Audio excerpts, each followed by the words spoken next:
Nagkita ay si Bruno kag si Shente.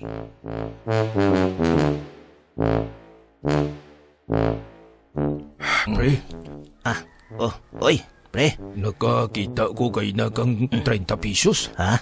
Rakuti, choice pre. Ginpurot ko kanugon. Di. Sus, kanugon man eh. Di, iwan mo bay pre? Ginbakal ko pre ka hamburger. Nagutom ko mong. Tagpira bay pre ang isang ka-hamburger? Taga 18 pesos ang sarap pre. Tuod ka. Di, banta mo. Pira ang sinsilyo ko pre. Sus 12 pesos eh. Sala ka pre. Ha? Paano ba yung nagsala? 18 pesos man lang hamburger, 30 pesos kwarta mo. Siyempre, 12 pesos ang sinsilyo mo. Darwa ka pesos pre. Naisahan ka pre eh. Ano nga daisahan pre man? Siyempre, 20 lagi tugro ko mo ang sa manong balikya ka hamburger. Wanhaw, may kita ko nga 30 pesos ka bilog haw.